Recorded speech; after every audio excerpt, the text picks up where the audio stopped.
The Audi A3 was Audi's first attempt to produce a luxury car for the hatchback back in 1996, and it's the perfect car for me even today. It shares platform with the VW Golf and Skoda Octavia I drove previously, but it looks nothing like its siblings. In fact, Audi has wrapped this car with luxuries inside and out. For example, opening of the bonnet often takes two hands, but thanks to a well-sprung latch and hydraulic support, you could do that effortlessly with one hand on this car. When you open the door, you'll find the handle feels solid and opening of the door feels smooth. It just doesn't feel like a flimsy car at all. I also prefer these lift-up door handles rather than the ones that looks like it came off from a 1950s fridge. Once you get in, you'll be greeted by these half-leather bucket seats on this sport model, which hugs you comfortably with these bolsters. Then, the switches are nicely weighted and smooth to operate.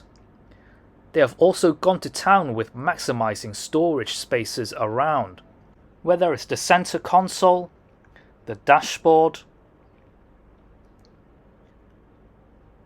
glove box, door card, beneath the steering wheel, and even drawers under your seat. There's nowhere you can't put your stuff in, and there are cup holders, which is amazing. Very important today. It's just a great interior to be in with all these comfort and ergonomics. The only complaint I have for the interior is the automatic windows. They are very hard to fine adjust with these single stage buttons. There are lots of engines to choose from 1.6 to 2 litre petrol engines and 1.9 diesels. This one is the 1.9 TDI Sport, which has the ASZ unit that produces 130 PS. It is a very refined unit. It's strong, it's quiet, and thanks to the fact that it's mated to 6-speed manual gearbox, it is a very capable highway cruiser. I'm now travelling, well, the needle is pointing at 70 miles an hour, and it is revving just below 2,000 revs. So probably a bit more for true 70 miles an hour, but the engine can just breathe through that, all thanks to these tall gearing ratios. So tall, in fact, that it compromises the drivability around town. Because the gears are set so far apart, it's very difficult to get into the right gear all the time. I always find myself switching between gears because it's either revving too high or too low when cruising around town, which is irritating at times. And it's even worse when you're trying to get uphill. But not so irritating once you take this car out of town, because the way this engine delivers torque at low RPM is very satisfying. It just provides a very brutal acceleration once you get into the right gear. Then it's even more enjoyable when you take its handling into account. There's not much body roll, it corners with poise, the steering is sharp, direct, and you can really feel the tyres limit quite coherently.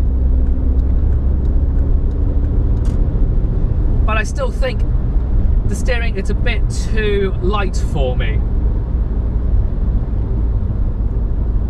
Ride comfort in general is okay for this car. It's supple enough on highway and well-paved roads with these sports suspension and, well, low-profile tyres. But once you get into city of Oxford, let's say, where potholes are everywhere and the surfaces are just atrocious, to say the least, that's when you would sometimes feel your spine going through the roof. And for this reason, I would recommend you to get the SE model, which has much softer suspension and thicker profile tyres. That car can really glide over imperfections, and it doesn't sacrifice much of its handling capability either. So I'd really recommend to get that car instead. During months of ownership, I have been averaging between 49 to 52 mpg for this car, which is not bad based on my daily commute, which consists of dual carriage ways, some low speed driving through the villages, and some really enthusiastic driving on the country lanes. So you could definitely achieve better fuel economy if you're being sensible and strategic about your driving. Despite the stiff suspension, it's still a refined and luxurious little hatchback that has good power, fuel economy and handling. And that's why it's almost the perfect car for me. 17, I think it's still the perfect car. It shares Golf. It shares Golf?